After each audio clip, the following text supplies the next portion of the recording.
Alec, welcome back to Yes. Survivor Palau, baby. Wow. It is Survivor Palau time, and his friend Greg couldn't help Greg. Hmm. He couldn't help Greg it up, you know? Big moment where they took out Greg here. They did. They were able to do it. They got Greg out, I which is mean, and so much revolved around that reward where he brought Katie and Jen with him, big and time. then Tom, Ian, and Karen were left to think about things. And like, you know Mm, what, we need to break up Greg and Jen. yeah. So the plan was going to be to force a tie and hope that Katie would switch, but then Ian gave her the heads up, and it Ian just all was went on there he was just on like Greg. on Ian was just like on top of things this last episode. It was like, wow, he was kind of coming alive, and it Ian's as serious about this game as anyone else. You know, he's sort of ridden on Tom's coattails a little bit because Tom sort of took him in. Is like sort of like he's like this. He's like my son, basically, kind of thing. But he's not dumb. He's trying to work his magic, and it looks like he's going to be flipping out in this next or There's some sort of emotional some thing sort going of on. emotional things going on in this next episode. It looks like, so I'm very curious about that. And we're down to the final five. So after this, we'll be down to the final four and the finale. So that'll Mm, be we're really getting down to the wire here. yeah, big Isn't time. it interesting? Because it's like the tribe dynamics are like on a traditional season. This is where you're whittling down to go into the merge. Yeah, But the whole tribe made it to the merge, so we're kind of like at that like end game of one tribe, but that just happens to be yeah. the So that one tribe is all on the jury, which is kind of wild because they have a whole game to think about, you know, of stuff, of strategy and of playing, which is But kind of they even interesting to had think to about. play the game until the merge. Basically, That's true. Yeah, the they game played for begins. one vote where they voted out Willard, and then Yeah, no uh, one was really all that sad because it was Willard. like like by the end of this, whoever wins the season will not have survived as many tribal councils as Stephanie, right? Mm. I Still, yeah, still feel won't. like Yeah. I think the numbers are still not enough there. Mm. So that was an exciting. It was an exciting moment for sure.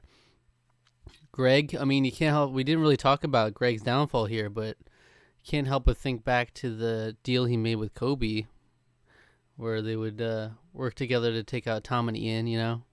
Mm. Because now this is really he found himself at the receiving end of it here. Mm-hmm. For sure. And poor old Jen, what will she do? Whatever will she do with Greg out? You know. And your power rankings for last episode were at the end of it were Tom, Ian, Karen, Katie, Jen. Yep. So if that tracks, Jen should go. Jen was Yeah. No. the one person who didn't know what was happening tonight or the last vote. Yeah. So That's right. and she's also Jen, so Yeah.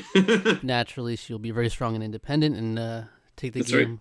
And she won't be floundering, wondering why she can't take a shower, We'll see. or We'll where see. Maybe Jen will Greg is. surprise us. Maybe, I don't know. This Weird is things the have happened, right? start of the epic Jen winning arc. Is this going to be like Jenna Yeah, Maraska? Is she Jen. going to like? Yeah. It'll be a wild happenstance. I don't know. We'll have to see. All right. So as always, you can click the link in the description to see the highlights of a reaction, and you can come back afterwards for the discussion. Oh yeah. See you then.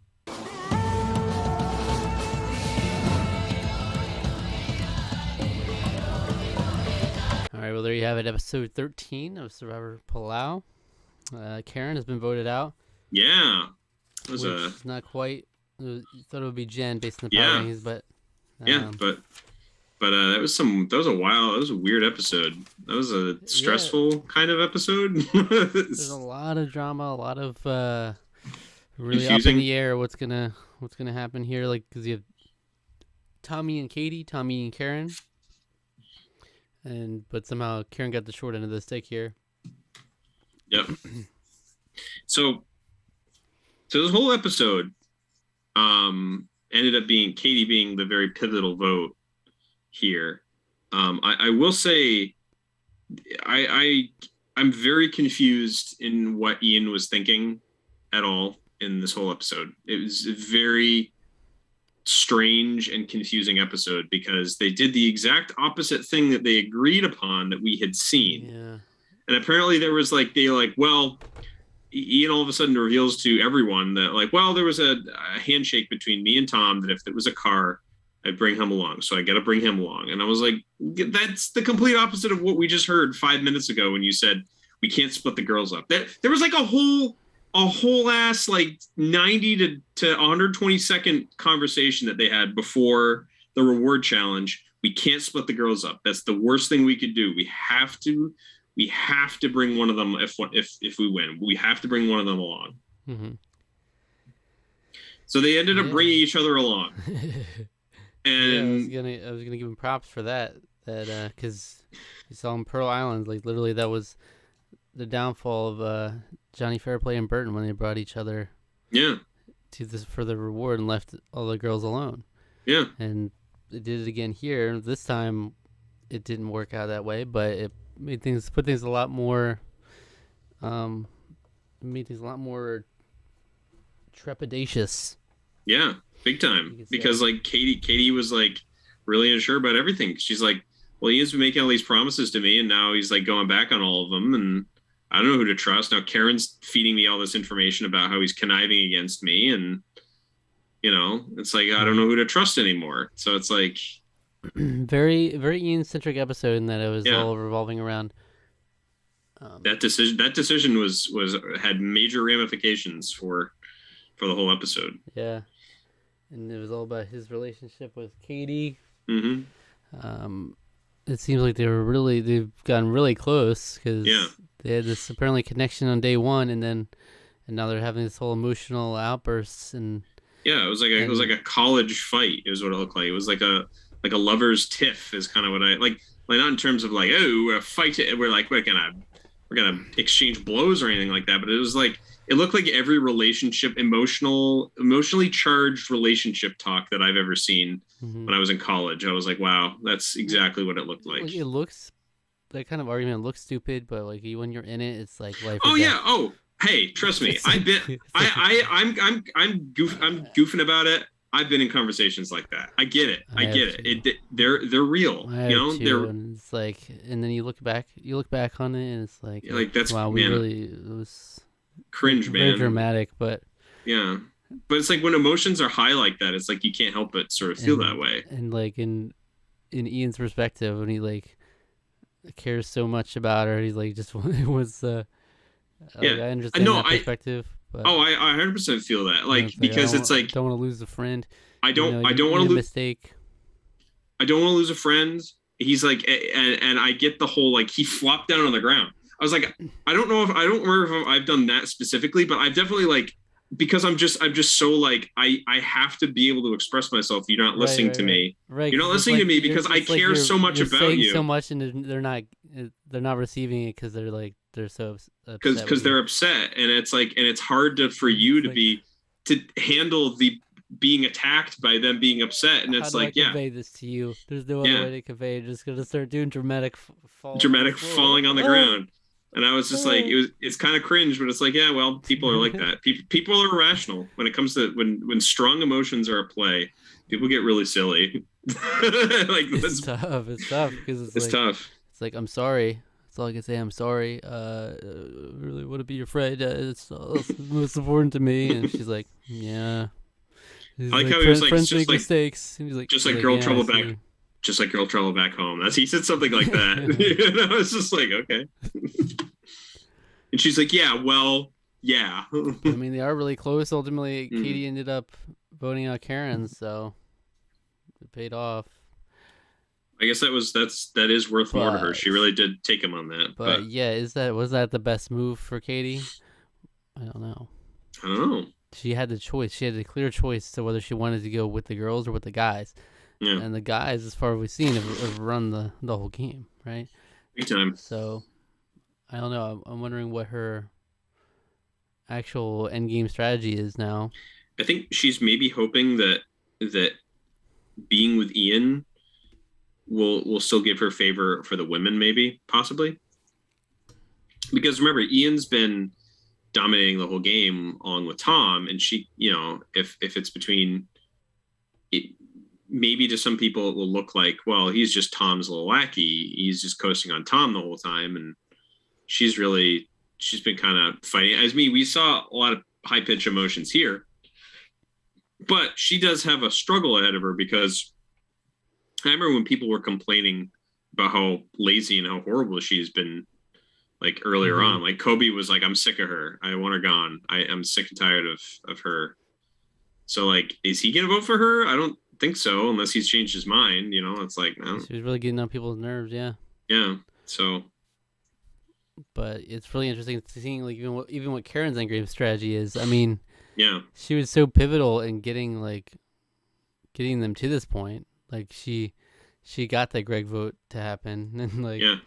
And she was like Tom's key number there, but then they just disposed of her here. Like they disposed of her here because, well, I think some of it was just she was. In my personal opinion, I think when she came to them, that was a bad mistake on her part to not tell them anything. Mm-hmm. She's like, "Oh, tell me your side," and then they're like, "Okay, so what's going on here?" I'm not gonna say. It's like, but that's when we would think it was the Ian blunder, because Tom was talking about how he messed up. He didn't say any. Right, it was. It definitely was. It turned out his relationship with Katie was just. I guess she felt that it's still worth sticking with him for whatever reason. But to me, that ended up being. If I was Karen, I almost felt like she should have just told them what was happening. Like that works perfectly in her advantage to do that. To be the tell all on both sides, because in that way she can frame the game more around her rather than around Tom and Ian. But I don't know, she didn't, and I think that screwed her in the end. Appreciated her going out fighting though. Yeah, she was telling mostly the truth, but she was spinning some little extra spice in there, because you might as well. It's high drama, and you're fighting for your life here. So I love. And then yeah, that was wild. I was like, she's like Kirby over here, like. It was great. So dramatic. But the Ian Tom of it all, that is like the big moment of the episode. They were like, "Yeah, I'm glad you picked me." It was like, "You are? Why?" And then even though Tom was like, "Well, we got to get Karen on our side," and then when they go on the Villa thing, it's like, "I'm really feeling we need to get Katie back on our side. I think that's what it needs to stand to." And I was like, it was originally framed around like, Ian wants Katie because she's a number that he can rely on, and Tom wants Karen because she's a number he can rely on the final. Right. Thing. And then he just was like, "Yeah, we need to go with the way Ian says now," or something. It was very weird. I was like, I guess it's a little in Ian's favor there to have Katie. Yeah. And Jen's there too. Yeah. Jen's there too. See, I thought Jen was going to do more when she was being like, "Oh, really?" And she was like giving information. This is what's going on. I was like, wow, is Jen actually get to do something? And I was like, no. Mm-hmm. And then she was just kind of there at the tribal council. She wasn't part of any of the drama, so. Yeah, she didn't drop down any little extra tidbits or anything. At least none that we saw. So. Tom won that immunity. That I mean, that could have been big, and that like they keep teasing this stuff, and like Ian keeps saying, "Oh, maybe I should turn on Tom." Turn on Tom, yeah. He's been considering it for a while. Even he's talked about it in a couple episodes. He didn't have the opportunity this time, so he didn't get to see that be anything. Tom dominating as because that's something you could have easily more easily gotten people on board with than like Katie, because Katie has ties to Ian, you know, and he was the vulnerable one. If Tom was vulnerable, that could have been easier to rally people behind. Mm-hmm. But then Karen could have messed that up too. So nope. Tom is as hardworking, as reliable as Colby. You know, Colby just winning everything at the end. Yeah, Tom has been. Yeah, he's been a force in this game. Mm-hmm. So, what would be your power rankings for the final four? All right, final four is going to be the finale. That's crazy. So, We have 2 immunity challenges, and we're at the final 2. Okay, it's tough because Tom, I think, is losing a lot of. Tom is just a freaking force. he's not even a human being anymore. He's like a force they have to somehow overcome. Mm-hmm. I feel like even though he's been losing favor, I still think because of his fortitude, his forceness, I think he's still my number 1. Mm-hmm. I think it's Tom, Ian, Katie, Jen. I think that's it. If it's all very, very, very dependent on what happens in the last immunity challenge. In the last immunity, yeah, because I think they're gonna vote Jen out, unless she somehow wins immunity. I think they're gonna vote her out. I think it's gonna be Tom, Ian, and Katie at the end. And I think if Ian wins, he takes Katie. I think if Tom wins, he might even bring Katie. Actually, to be perfectly honest. But he could also, he could bring Ian just out of loyalty. Yeah, I don't know. But if Katie wins, I think she's bringing Ian. I think everyone wants Ian. Just look at the guy, you know. Yeah, it's all going to be super dependent on that. I think though, whether it's Ian and Katie or Tom and Ian. Yeah. So. What would be interesting is if Tom didn't win this first immunity challenge, if the others would turn on him. Yeah, I think they would in a heartbeat. That's the thing. I think because he's just been so dominant in all the challenges, that's why he's still number 1 to me. Ian hasn't really wavered though the whole time. He kept saying how he really. Doesn't want to break his word. He'll keep throwing the idea out there, but it's are you really considering the idea? I don't know. Yeah, I don't know. It's tough to say. Because people would say that all the time, they do stuff like that in All Stars too, where it's maybe it's time to turn on Rob. Yeah, and then they just did the whole time. Maybe it's time to turn on Rob and Amber. No. He's my number 1, so can't do that. Yeah. Who's your MVP for the episode? I'm giving it to Karen for being spicy. Shaking things up. No, she's trying to. She tried her hardest. And I was genuinely convinced that she was able to turn around and get Katie on her side, but Katie's loyalty to Ian was just right there. So good on Karen for fighting till the end. She didn't seem like she would be much of anything. She kind of seemed like she'd be a hanger-on, but I think she made some mistakes. I think she should have been upfront with Ian and Tom when they came back, but kudos to her for trying to play the game, actively trying to play the game, unlike the wet blanket Jen. So yeah, it was great. So Tom is a strong arm. People are more and more being aware of his strong arming strategy. Katie was like, Tom sucks today. Tom sucks today. It's he's threatening and yeah. I liked how he was like, well, you have to make your decision on your own, and she was like, well, I haven't made that decision yet. Oh, really? It's like, geez, I don't like that either. This is very it's very cold and weird. It was weird, man. It's kind of like a mob boss delivery, but it was a little bit, where he's like, Karen trying to be in the way he talks to Ian about the strategy and stuff, he's like, well, ever since she broke rank and went against us, she was out from then on. So how do you trust her now? How do you trust her? Yeah. It was great. It was fun. Yeah. So come back next week for the finale of Survivor Palau. It all comes to an end, and we'll have a winner. We will. We will indeed have a winner. It'll be wild. It's kind of crazy that we're this far already, and finale's next. It's crazy. Crazy. So what video would you recommend our viewers watch after this one? Oh, go watch our review of The Godfather Part 2. You want to talk about mob bosses? Go check that out. Yeah, that's one to watch for sure.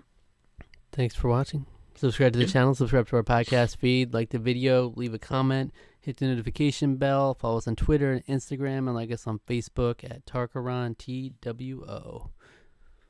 Yeah, Right. baby.